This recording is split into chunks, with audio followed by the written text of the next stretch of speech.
Benny, bring me everyone. What do you mean, everyone? Everyone! I have come here to chew bubblegum and kick ass. Barry Manilow know that you raid his wardrobe? Let me explain something to you. I am not Mr. Lebowski. You're Mr. Lebowski. I'm the dude. No one is to stone anyone until I blow this whistle. You can't fight in here. This is the war room. Surely you can't be serious. I am serious. And don't call me Shirley. Lord, you can imagine where it goes from here. Okay, do you want to start off? Me? Yeah, man. Oh, damn. What episode is this? 68. 68 only. Whoa. 2 till 70. Wow. Mm-hmm. Okay. I've already pushed record, so... You've already pushed record? Yeah. So this is all of that was the start of the podcast? Yeah. What, even the Tinder stuff? No. Oh, okay. I pushed record about 20 seconds ago. Oh, 20 seconds ago. Yeah, anyway, so. Hi guys, welcome to Zedos Gang, episode number 68. I can't believe Joe's put up with me for this long. I don't even know what that means, but yeah, this is going to be a more casual affair this time around because it was it's kind of been a birthday weekend and we're both kind of shattered. Happy birthday, Joe! Thanks. And so it's just been a kind of a mad weekend. So we're just going to go through the topics that not in the same way that we usually do it. So yeah, we've got the internet open and we're going to talk about stuff. Yeah, random stuff that we see or that Joe sees, because I'm just laid back here, just chilling. Just gonna throw some stuff. Oh, there we go. Yeah. So yeah, you cool. can see it I there. can see pictures. Okay, let's look at the MCU. Okay, we're just going through. I'm looking through the nets. Josh Brolin announced his return for Avengers 4 filming. Okay, what does that mean? Of Josh Brolin coming back for Avengers 4 filming? Well, yeah, because it's a two-parter. The Infinity War thing's a two-parter. Even though they've now decided not to call it parts 1 and 2, it's still a continuation of that storyline kind of thing. Sure. So, yeah. Josh Brolin's a busy guy, man, because he's also filming Deadpool. Josh Brolin's looking hench these days. I don't know whether you saw the pictures from him at the Comic-Con.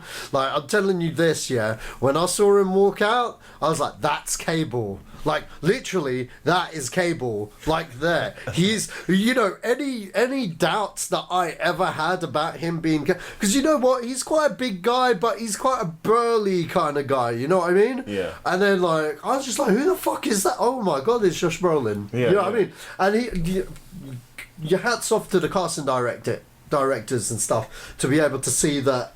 You know what I mean? To be able to see that, if that makes sense. I mean, like, I'll be quite honest, I thought it was a good, solid choice, but it just kind of threw me because he's Thanos and Deadpool. There has to be a joke about that in Deadpool too. Oh, I'm sure there has to be. I mean, they did the Green Lantern. Yeah. No, the Green Lantern. I'm saying about McAvoy and Patrick Stewart. Oh yeah. That was so. Yeah. If you knew that. Yeah. Those two actors were playing them. It was such a. But they did the Green Lantern thing as well. They did. Yeah, because he's like, no, don't put a shiny shoe on me. I don't want to do anything green or something like that. Yeah, It's like, I don't know. Yeah, but I thought they'd film them back to back to back. I didn't know they was kind of shooting them in a separate manner. Yeah, but I think that was the plan to do it back to back, and now they've, because things changed. The Russo brothers, they found a way to make it work as one movie. Yeah. So they've got everyone contracted for another movie. So it is a two-parter in a way, but like I don't know. We'll see it when it gets there. But yeah. That's good. That's going to be interesting. And also, Avengers 4 will be filming in Tokyo, which is new. You don't really get many films Hollywood films being filmed in Tokyo in the sense that this is a freaking huge blockbuster film, and the last big one on my account is either maybe partially Godzilla or Transformers. That's more Hong Kong though. I think it's China. What was the other film? The Last Samurai. Yeah, Logan. No, not Logan. Wolverine. The Wolverine, yeah. Yeah, the Wolverine. So, it's very. I'm fascinated to see what that's about because, it's very rare. Yeah, we're shooting in Japan. What? Japan. Okay, that's different. So yeah, I'm fascinated to see what they're doing there.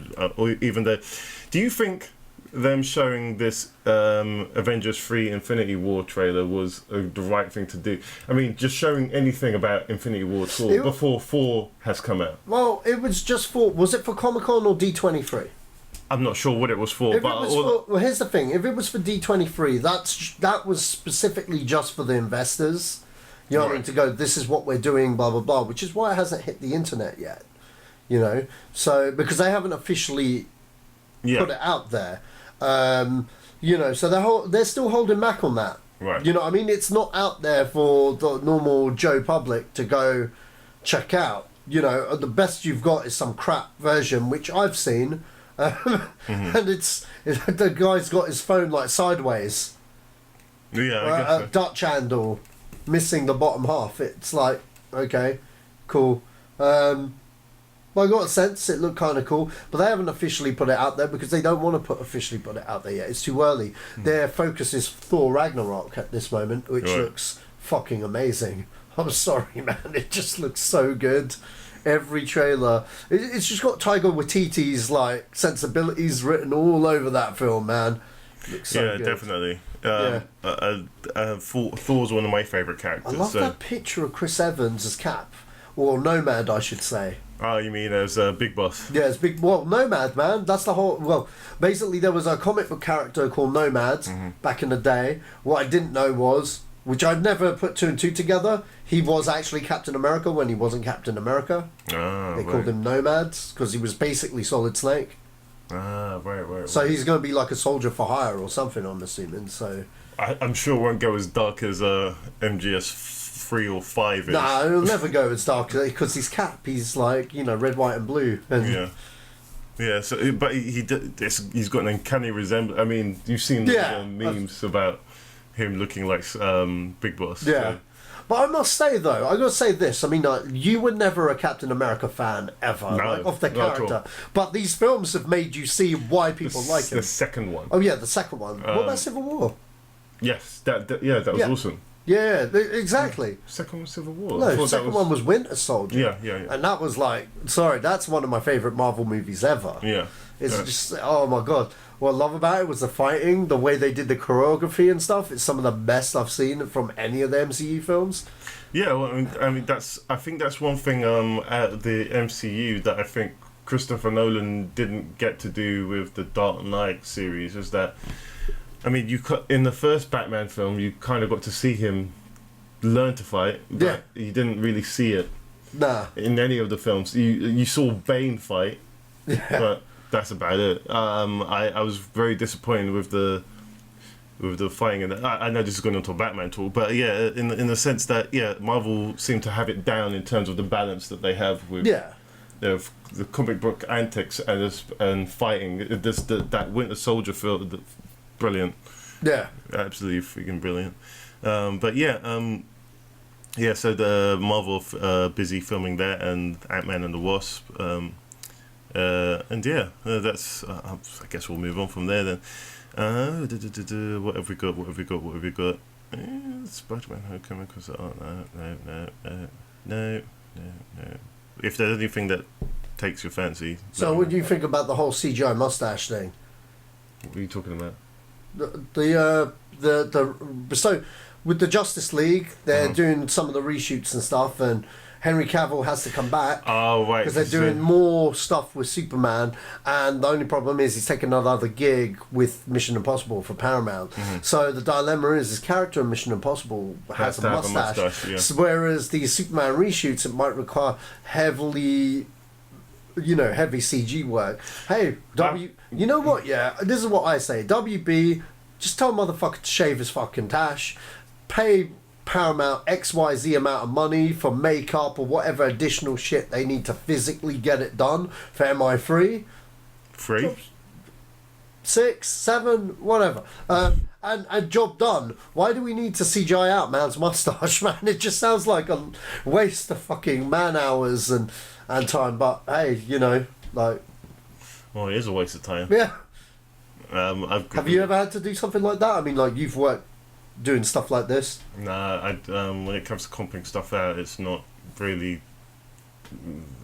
How would you even fucking do that? I mean, like, just face track his face and use elements of his skin and put that into where you've tracked. It's fairly simple to do. It's just making it look real, which would be the artistic point of it.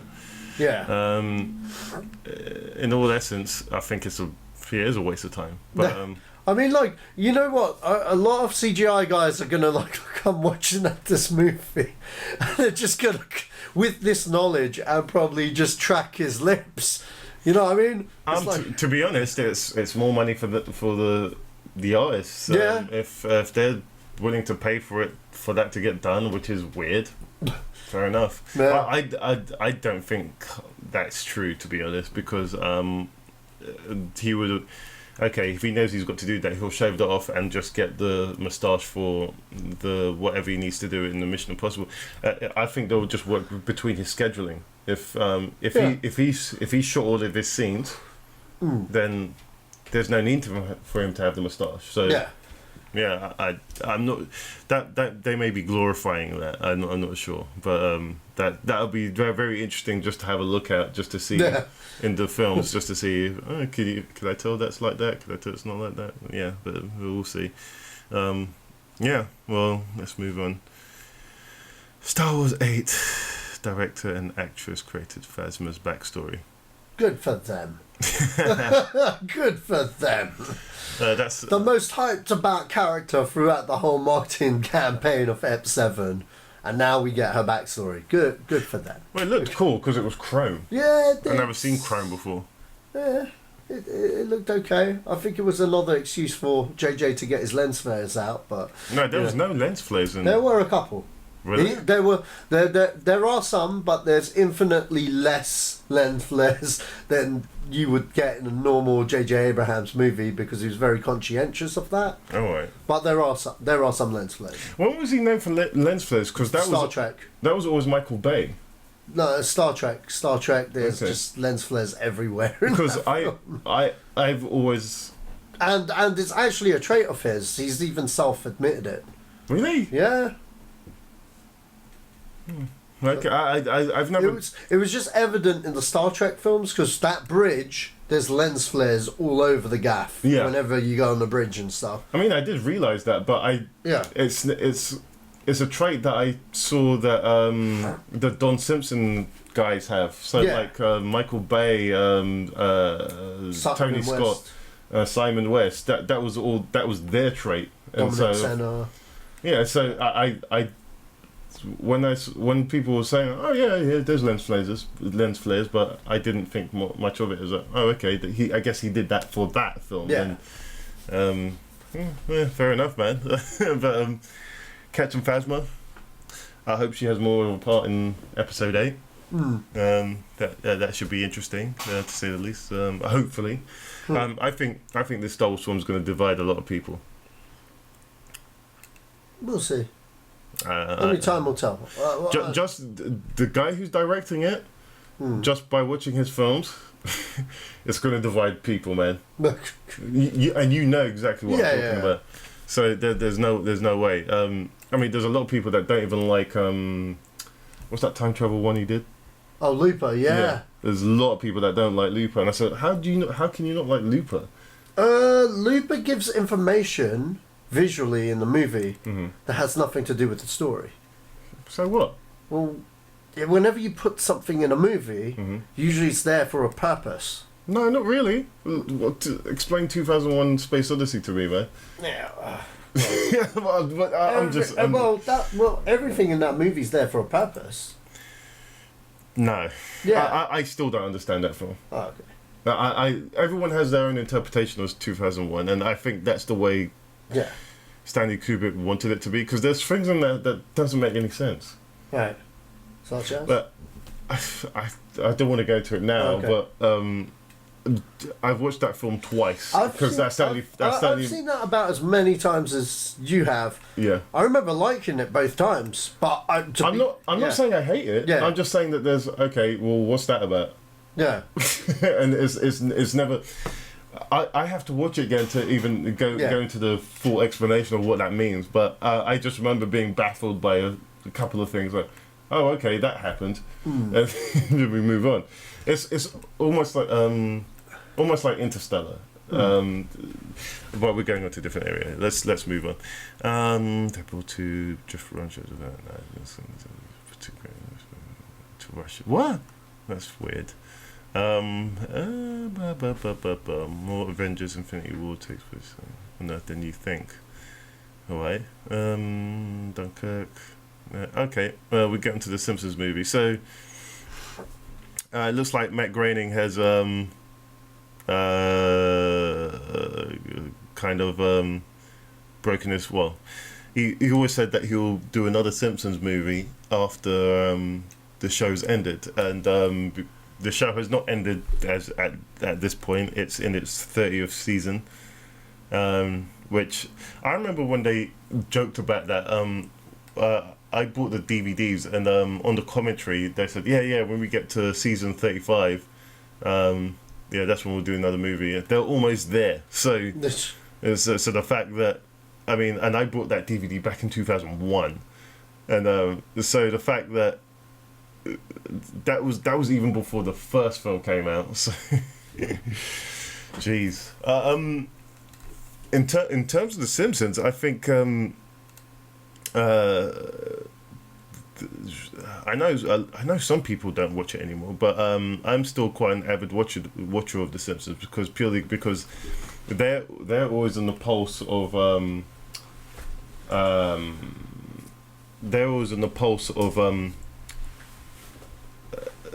almost like the Trey Parker and the what's his name? Matt Stone, the South Park guys. Those two are usually on the cusp of everything culturally relevant. Essentially, the Simpsons, the Matt Groening, in terms of what he puts in the Simpsons. I can't remember the point I was trying to make of that, but I don't know if this because we've got stuff like Rick and Morty now. We've got stuff like I know Rick and Morty have been in the Simpsons. And this is what I mean. They're always, and that was before Rick and Morty was a thing. Matt Groening caught onto that. Yeah, get him in there. The Rick and Morty were in the Simpsons, and so that I mean, it still clearly makes money for Fox. So I can't see why not. I mean, I'm still a fan of the show. I'll go watch it. So, and the last one made like 800 million. So why not? Yeah. That's a lot for an animated feature, especially back in 2008.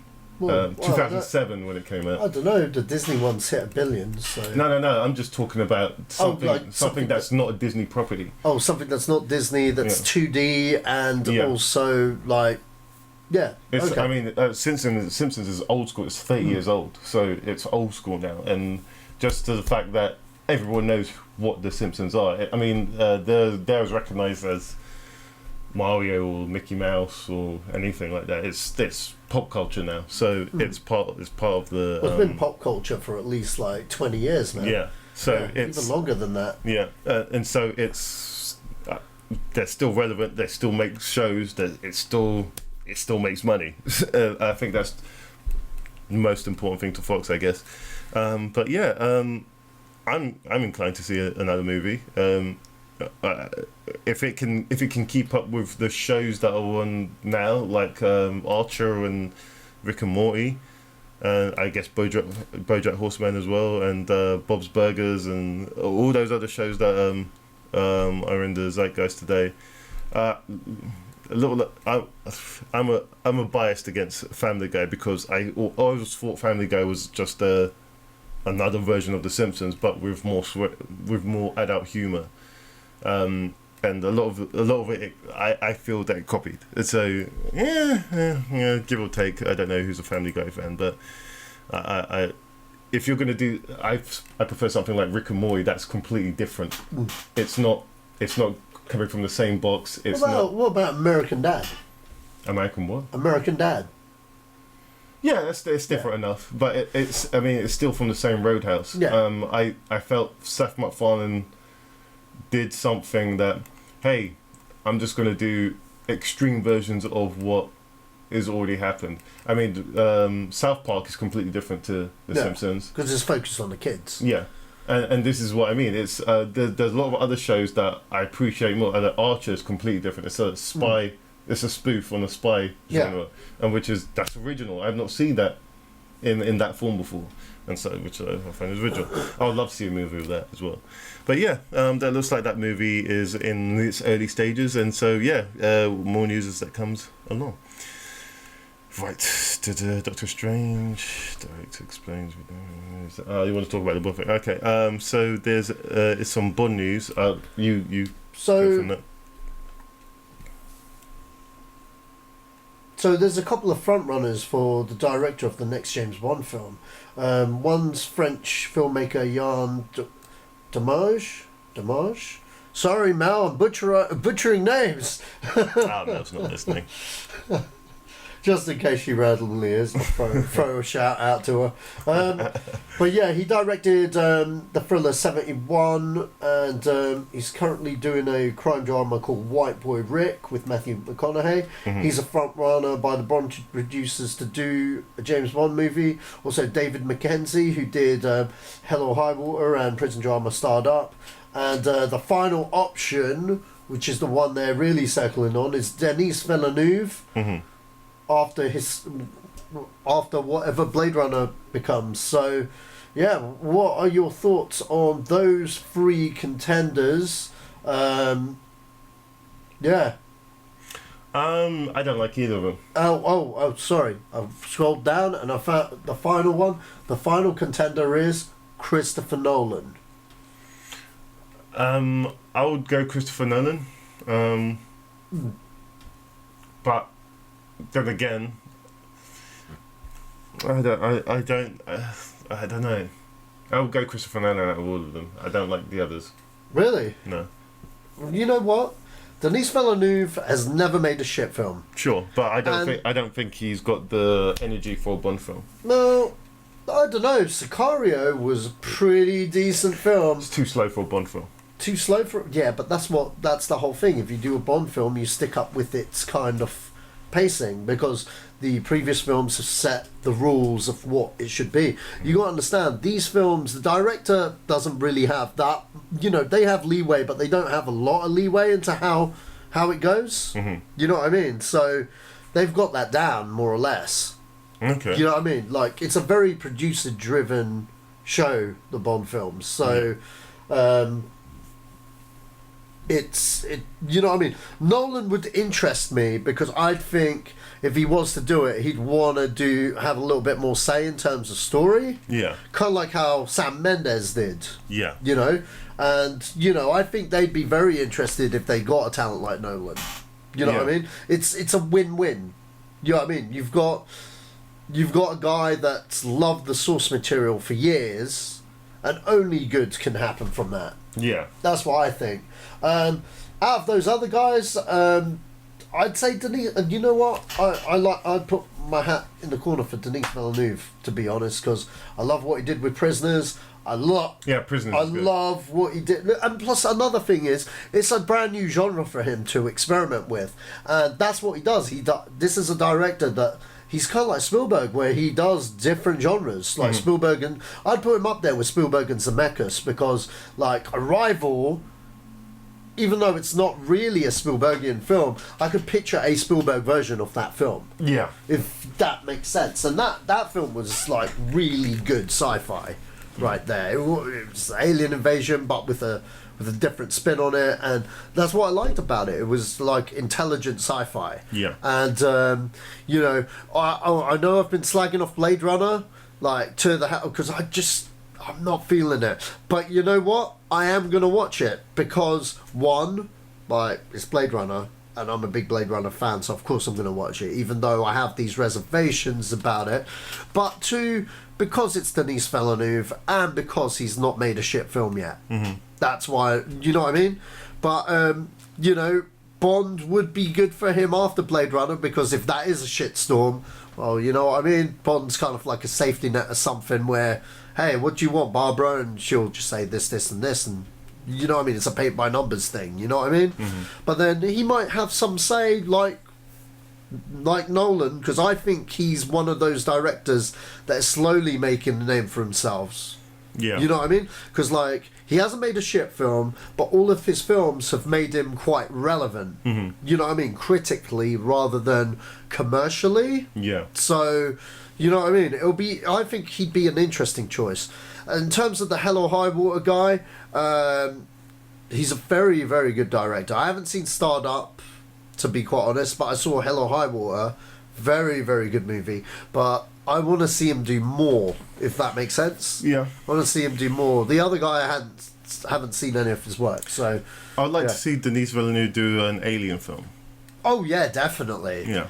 Oh, definitely. That would be very interesting. But then him and Scott... They're in the same wheelhouse. Yeah. So yeah. I think that's where Scott was going, to be honest. Oh, yeah, to pass the torch to him. Yeah. The thing is, though, with Denis Villeneuve, he's got his eye on Dune. And he's not being rushed on that project. He's like, look, he wants it to make it his own, and I can't wait for that. You know what I mean? Because I think that film will be what makes him a household name. I don't know, man. Yeah, maybe. It has potential. I don't know. Yeah, I don't. Audiences seem to be really stupid these days. They want new shit, but they don't. Yeah, I agree with you. I agree with you with that. Totally. And it I don't know, man. They'd much rather see new shit and not have to pay for it. Yeah, but that I think that's the younger generation. Yeah. The younger generations feel that all films should be free for them, and no. Yeah. Well, why should I make if I'm going to get into a different area here, but in the grand scheme of things, yeah, I think Christopher Nolan would be the best for a new Bond spin or whatever Bond is going to turn into next after Craig or with. Do you think that Craig's coming back? Yeah. He's coming back. Yeah, they haven't officially announced it. Yeah, he'll be back. You reckon? Yeah. We'll see. No, he'll be back. I know my betting on William Hill. Like the chances, like doubled. The odds have changed. Go for it then. But I think he'll be back. They'll pay him enough. They want him though. They really want him. Yeah, that's what I mean. That's why they've waited, because you got to understand, these guys are not in any position. They don't have to make another James Bond. You know what I mean? Mm-hmm. They're set for life, but they do it because, you know what I mean, audiences want them and stuff. Yeah. And if they were desperate to do one, they would have done one, like, when did the last one come out? 2 years ago, 3 years ago? A year and a half ago. Was it a year and a half ago? Mm. They would have done one ages ago. They would have started making it straight away. Yeah. You know what I mean? And same with the previous one, because they waited for the director to get freed up because they wanted him back. You know what I mean? So when they want something, they'll stick around to get it, and they want that. They're in the Daniel Craig as Bond business right now, and Craig could still pull it off. He's not aged, you know what I mean, dramatically. He's still quite a young, strapping guy. So yeah, man. To be quite honest, all my reservations before about Daniel Craig got cemented when I saw Skyfall, where I'd actually like to see him do a couple more, just to finish the arc. Yeah. You know what I mean? It's like they've gotten somewhere with this character on what they're doing, and I just want them to get as far as they can before they pass it on to the next guy. That's just my 2 cents. So, well, in that case, they should get who directed GoldenEye? Oh, Martin Campbell. Yeah, they should. If someone new comes in. Get Martin Campbell. I think that's what they, because he's one of their guys, and he's always said he won't do another one unless he's reinventing the series. So, you know, being with a new Bond. So, you know, if you ever hear Martin Campbell is the next Bond director, then you know what I mean. You know what's happening. Yeah.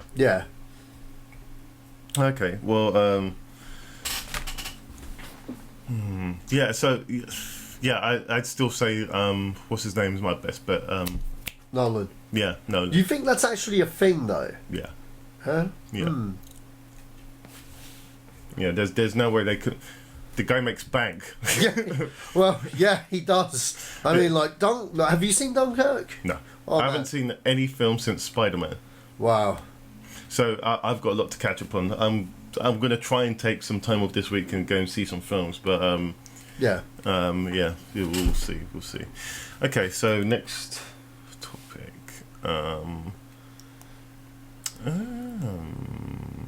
Infinity War. There's a lot of Infinity War news. Just on a quick note, Atomic Blonde has killed the Emoji Movie. Well, good. Because it just sounded like a pile of shit. It's like, come on, man. The Lego Movie was surprisingly good. Mm-hmm. Surprisingly good. Exceptionally good as well. Okay? But now you've got all the imitators. Like, I'm gonna be in the wrong camp here, but I don't think Lego Batman was all that. I thought, yeah, it's funny for kids, but I think it was funny for adults. Really, yeah. I thought it was all right, but I wouldn't watch it again.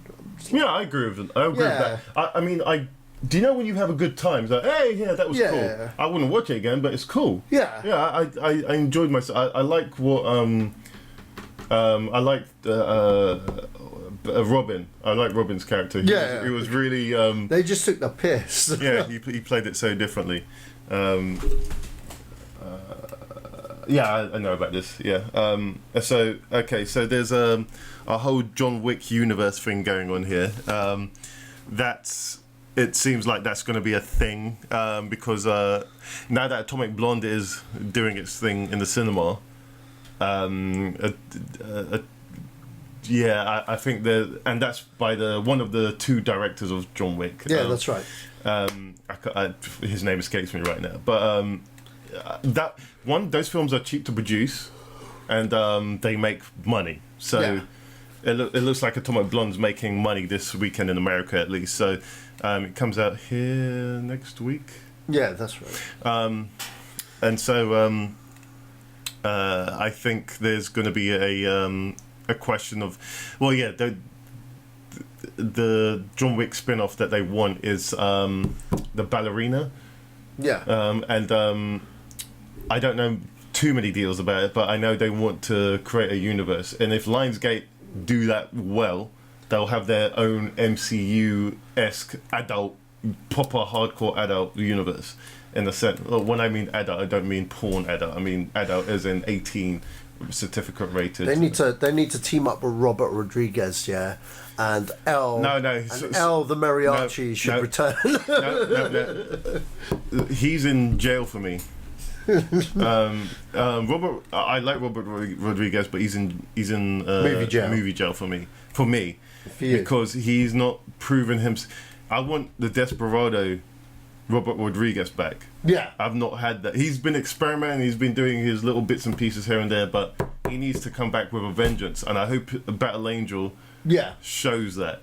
If Battle Angel says yes. To be honest, I love the Machete films. Mm-hmm. They're a guilty pleasure. They are what they are. Mm-hmm. Sin City 2 though, I was so disappointed. Yeah, I think a lot of people were. I was absolutely gutted.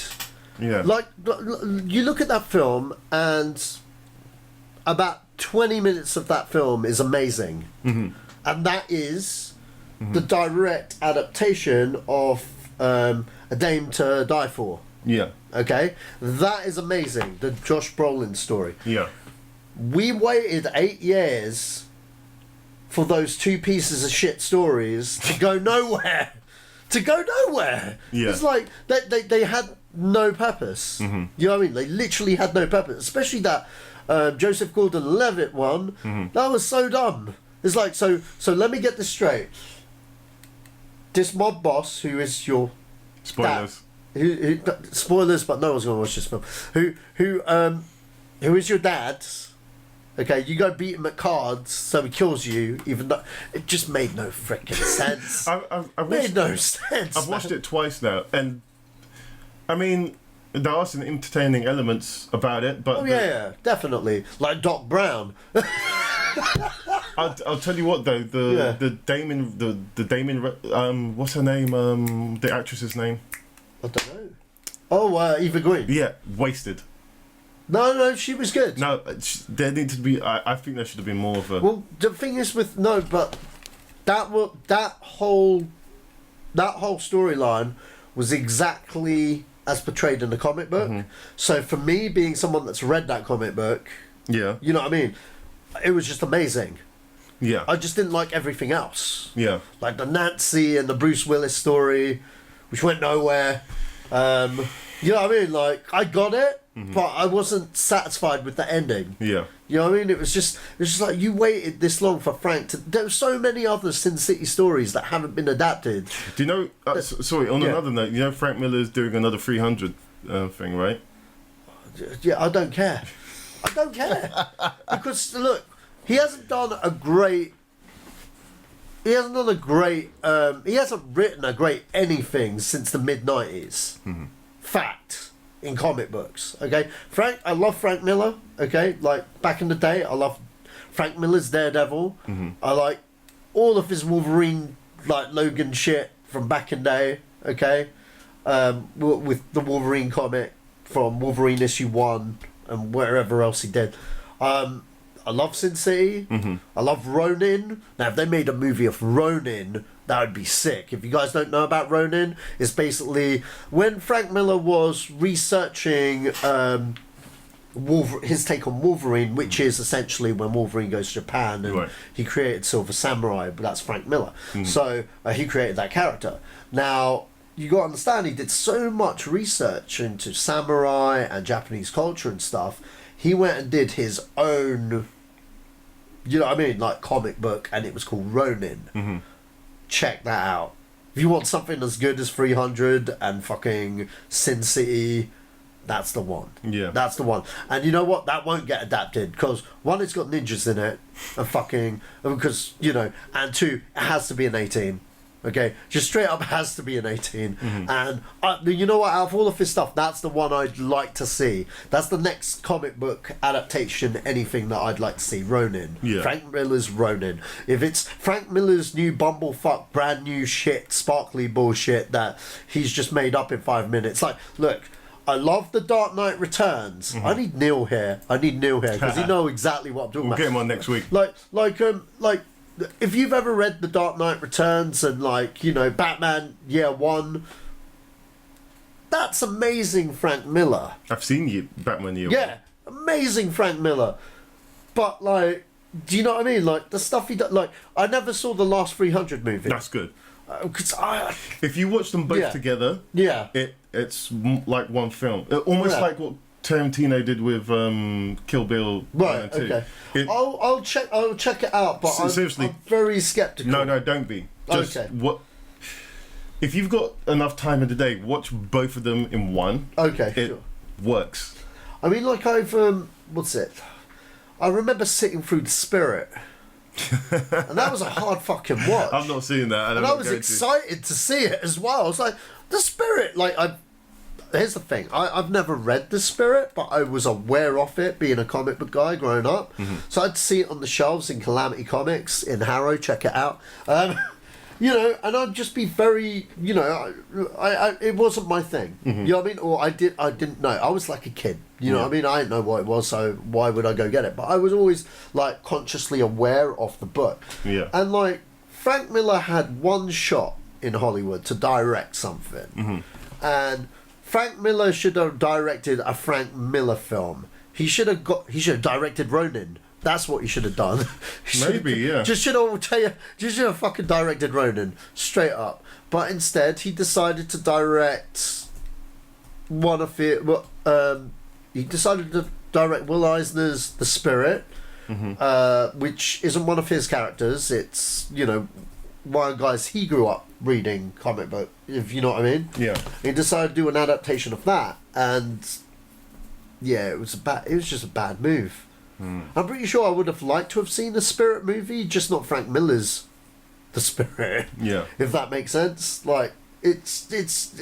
I think it's right for an adaptation of sorts, but I don't think the way he executed it was the correct way. Yeah. If that makes sense, it was just, he was trying to recapture what he'd learned by watching Robert on Sin City. Yeah. And just failing. Just failing. You needed Robert.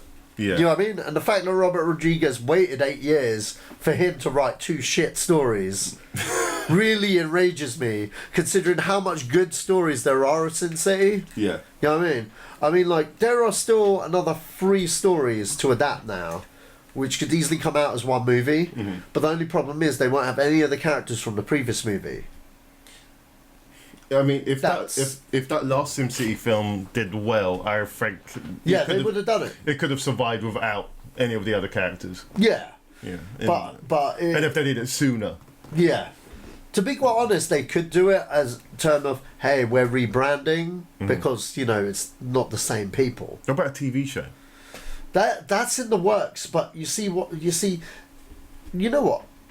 It had that original movie not come out, I would have been very excited for a TV show. Yeah. Do you know what I mean? But because that movie did come out and it was as perfect as it was, do you know what I mean? Yeah. It's like, it's just, I don't know. Because Sin City's an amazing movie. It's a fucking amazing movie. I love Rodriguez, man. Don't get me wrong, he's done some right turd as well, but what I love about Rodriguez, he goes and does what he wants to do. Yeah. Even with this TV series, like, he's remaking Dust Till Dawn, and it's not a bad series, it's just that the movie's better. You know what I mean? Yeah. But it's what they do after season 1 is where it gets interesting, real interesting. Yeah. Because they kind of go their own way with it, and it works. But the first season, you know what I mean? If you've seen the original film, it's kind of like a longer version of that, and I love that film so much, and that's why I never, you know what I mean? But Leo's a big fan. I know a lot of other people that are a big fan. It's like it's like the cult show that isn't The Walking Dead. Does that make sense? Because that's the whole idea where he did it. He was like, well, Walking Dead's a thing. What have I got from Dusk Till Dawn? Let's go do it. You know what I mean? Right. He's been filming a lot. But he's been mainly concentrated on that because the thing needs content. So, he did that, and then he directed his not documentaries, his talk show called the Inside the Director Studio, which is really good. It's that's pretty good, yeah. So what he does, it's kind of like something we'd like to do at some point if we get big. But basically, he sits down a famous director and talks them through their whole filmography. Yeah. What the process was like, this, that, and the other. It's so informative for young filmmakers, I think. And he did a double bill with Quentin Tarantino because they're just boys that joke and laugh around. You know what I mean? But the interesting ones that got me was Sylvester Stallone's, because he sits down with Sly, and that was very interesting because you kind of get a sense of how Sly thinks. You know what I mean? In terms of how he directs, kind of thing. Right. And the most interesting one of all for me was Francis Ford Coppola and George Miller. Oh, right. George Miller was fantastic because he just went through his whole process, why he did certain things in his career as well, like Happy Feet and Babe and stuff. And do you know what I mean? Happy Feet was only created just to fund Fury Road. Literally. He was like, cool, I'll do this because Fury Road was his passion project, and he'd been filming that since 2001. Jeez. Yeah, without a cast. On green screen. That's awesome. Because he was planning the stunts, he was building up the CGI. It shows, team. man. That film looks amazing. It's amazing. It is amazing. It's like one of the best films I've seen in my life. Literally, I think it's a contender for my top 10 because I've seen that film. I saw that film in theatre 11 times. 11 times, and I paid for it at IMAX. Nice. It's fantastic. I love it.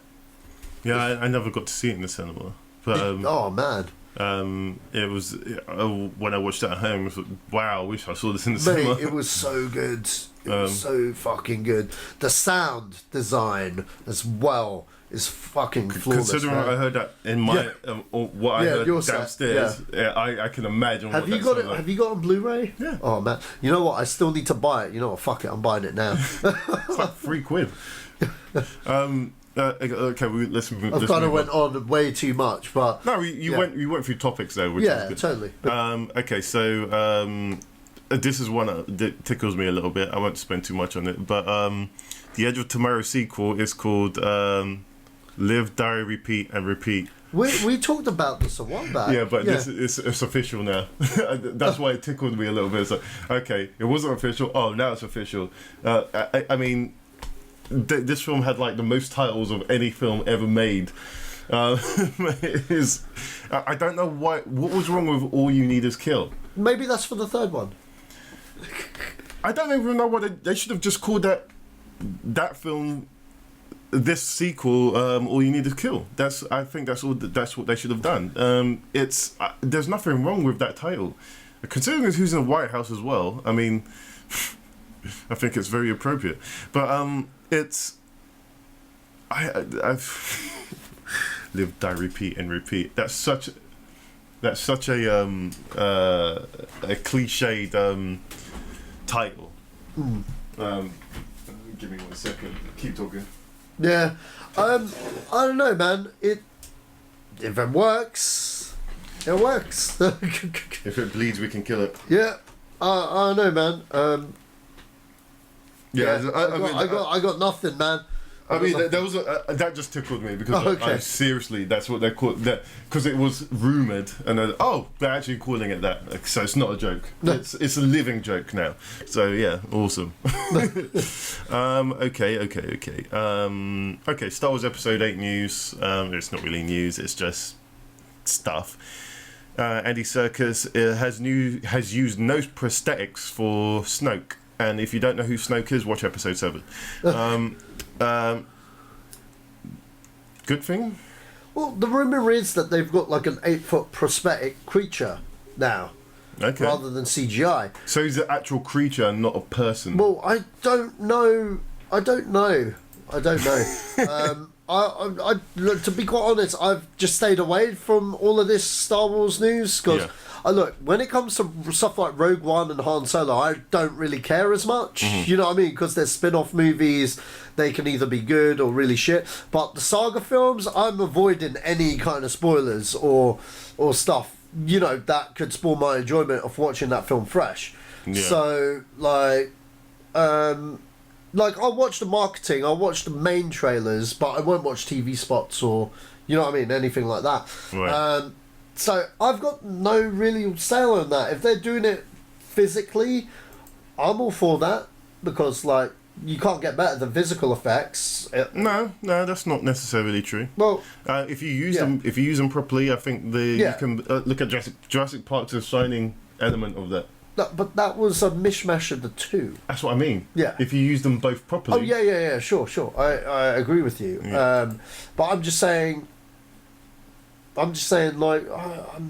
yeah, cool. If you come on, man, if you seriously got those dinosaurs in stop motion, it wouldn't be the same. Well, I'm not talking about the stop motion. I know. I'm just saying. Can you imagine that? Could you imagine Jurassic Park? There's an alternative universe where certain decisions never happened on that movie, and that film exists. Do you know what, I really want to see that now, just to see what it looks like up against the actual Jurassic Park. They've probably got footage of that, because stuff like that. Phil Tippett created stuff like that, man. Yeah, well, there's a whole footage of it. Yeah. So there's got to be like a.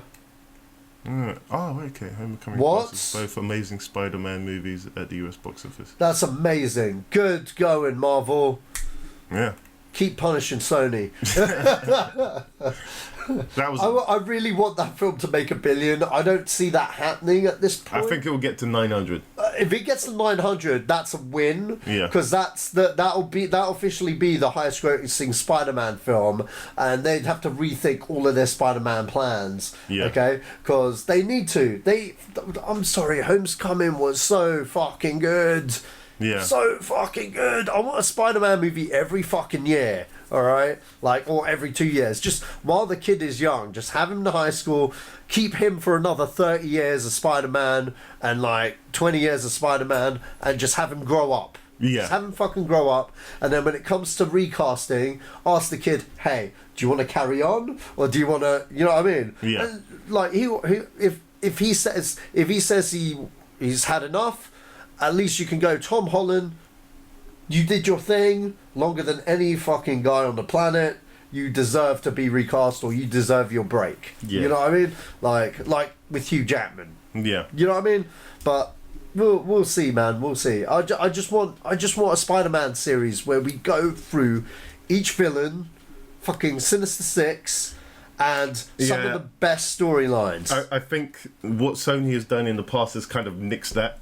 But I think what we'll get now, we'll get one of the things that you want is him growing up through high school. Yeah. And because that was the thing with you know what though, with the Rami ones, I loved what he was doing with them. Mm-hmm. Okay. I loved, like, you know, like with the Green Goblin. Mm-hmm. As a fan, I was like, you had him as the first one? Yeah. So I had a problem with that, but I got why he did that. Right. Because if it was going to be the only Spider-Man movie ever made, then I guess that kind of made sense at the time. And I also think it makes sense if you're someone that grew up on old school Spider-Man. Yeah. You know what I mean? And, you know, so he got harpooned through the glider. You know what I mean? Like, that's one thing I really wanted in a movie, and I got it. Doc Ock, amazing. You know what I mean? Yeah. Had it just been a Sandman movie, amazing. It would have done like old school Batman's villain gallery. Yeah. You know what I mean? And I would have been happy with that. But I don't know, man. We'll have to see. We'll have to see. I just hope the next one. You know what? I thought this sounds really fucking weird, and you'll have no idea who any of these characters are. But you know what? I just felt. You know how they could win with Spider-Man? Rather than go like bigger is better, they should go smaller. I'd get the Enforcers as the next villain. But the size, the Enforcers I have heard of because you've mentioned them. Okay, but no, hold on. Yeah.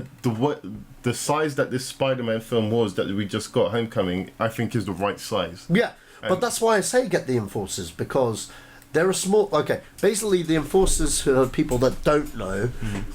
They're like one of the first villains that Spider-Man fights. They're basically standard thugs hired by, I don't know, like whoever the next mob boss is or whatever. You know what I mean? Probably Kingpin, probably Hammerhead, whatever. But you do that, you keep it small. Do you know what I mean?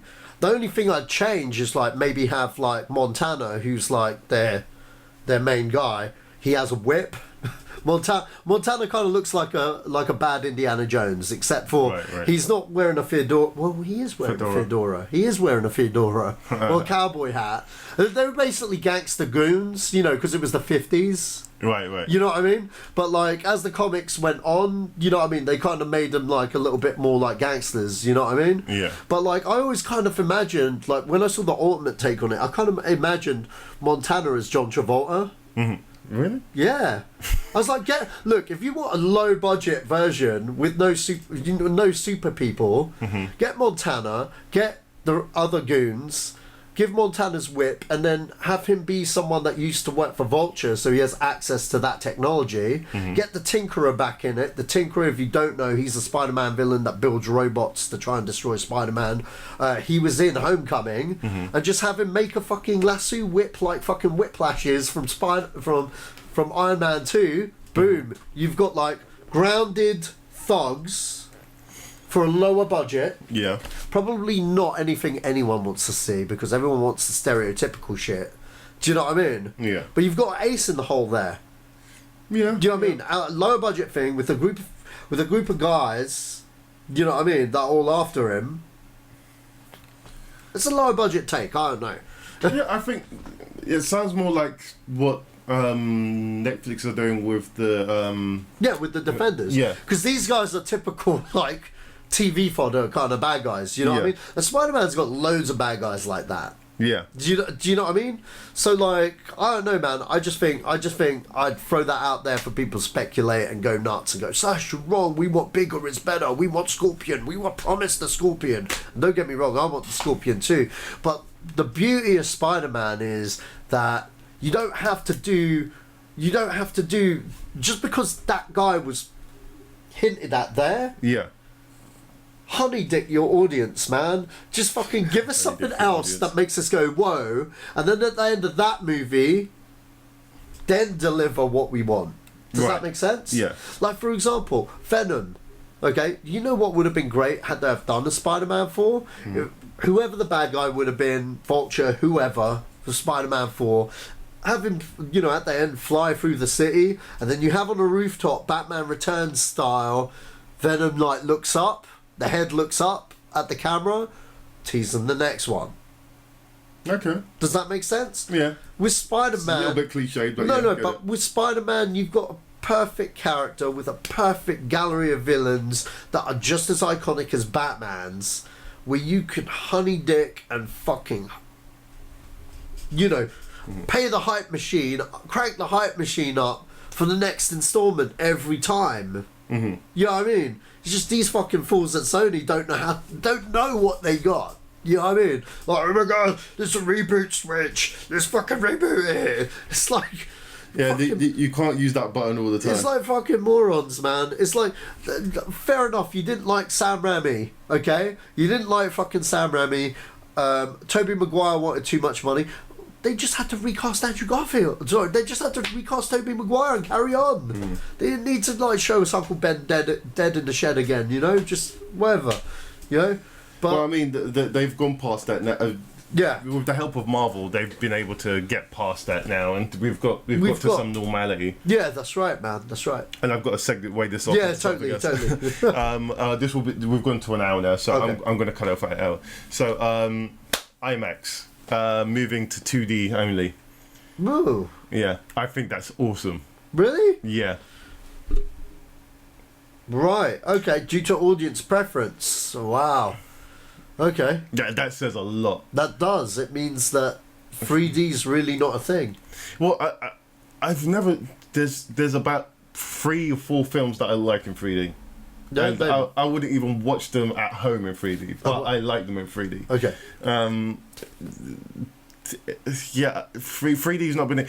If James Cameron gets to do his glassless thing that he's planning, then I think that will work, because that way you don't have to wear anything on your face. Yeah.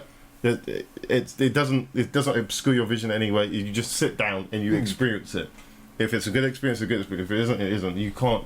There's nothing more you can say about it. Yeah. Hey, that was a good experience. And so I think this shows me that tapping on 3D to everything was never a good idea. No, it was never a good idea. It was just a way for the cinema industry to make more money. Yeah. In the sense that we can charge extra for this. Yeah. Nah, you can't do that. That's ridiculous. Whenever I see 3D on anything, I go, oh. it just drags me. It's something that I've hated for a while. Again, Avatar and Prometheus and a couple of other films. I can't remember the name of the films, but yeah, those are only films that I've liked to see in 3D. Beyond that, I think it's time to move forward. Whatever that technology is, then that's great. Yeah, what do you think about this? It's a shame, but at the same time... Why is it a shame, though? Well, I don't know. I'd just like to have the option, I guess. But you know what? Like you said, I mean, there's really that many good films in 3D. I think studios have kind of milked the conversion wagon to death, rather than give us real 3D. I mean, look at the Spider-Man Homecoming film. We watched that in the IMAX in 3D. There was nothing 3D about that. Yeah, there wasn't. And you would think a character like Spider-Man in 3D would be amazing. Yeah. You know what I mean? But you can tell they're obviously not thinking about how they're filming it technically you know, for that to make the use out of that character being in 3D. You know what I mean? I think, and that goes down to the directors as well. You know what I mean? Like, I think Guillermo del Toro does good 3D. I think James Cameron does great 3D. Well, I actually think Ridley Scott does fantastic 3D because he did. Prometheus was great in 3D. That was really good in 3D. Yeah, okay. My personal favourites in 3D was Avatar, Prometheus. You know what? Michael Bay's Transformers films. I'm going to say it straight up. I never saw any of them in 3D. Did you not? I'm going to say this straight up. I saw Dark Side of the Moon in 3D, and it was amazing. That camera shot of like Bumblebee transforming and Shia LaBeouf like coming out in 3D. That was cool. Oh my god, it looked amazing. I never saw that in 3D. Oh my god, because Bumblebee's hand literally came out the screen. Nice. And Shia LaBeouf was outside the screen. It felt like that, and he just grabbed him, pulled him back in, transformed, and it just looked amazing. Michael Bay's got the 3D factor. I mean, like, you know what? I did that is the only half a star I give for the last bullshit one, because the 3D did look great on that. It's just a shame that I gave no shits about the movie. You know what I mean? Like, I just gave no shits. It's like, and they, you know, IMAX and the 3D people pumped a lot of money into Transformers. You know what I mean? Like they pumped a lot of money into Transformers. So well, it's the worst performing Transformers so far. Well, so. I could believe that. How much has it made? I don't know, but from what they say on Movie Talk, it's the worst performing. Well, yeah. So I mean, like, that was $1 billion franchise. So now it's not. It's I mean, after the fourth one, that was hard to watch. I think people are just there's nothing's going anywhere. All we see is humans and destruction, and that's about it. They needed to take it further. They didn't do that. Spoilers: unicorns the fucking Earth. What the fuck is that about? Someone told you about that? Yeah, Neil did. Neil told you. Oh yeah. But I already knew. And you already knew. Yeah. Okay. So I was like, I'm not watching this. The unicorn's not the Earth. He's the Earth. I don't know whose idea that was, but I think it was the Batman and Robin guys, because he got sole writing credit on that movie. Good for him. He can have it. I don't know what they were doing in that writer's room, but they were smoking some kind of like marijuana, man. I don't think they were smoking enough. If they were smoking enough, that film would have been awesome. So yeah, next time, guys, just do what you got to do. And on that note, we're gonna call it quits for today. This is gonna be a short one. Sorry, guys. It's kind of late. As I said, it's been a crazy weekend, and we're both kind of recovering. So speak for yourself. I'm raring to go. Fair enough. I'm recovering then. Joe's dying. I've still got somewhere else to go as well. But thank you guys for listening. Thank you, Sach. Thank you, listeners. This has been the Zedos Game Podcast, and we are out. Bye.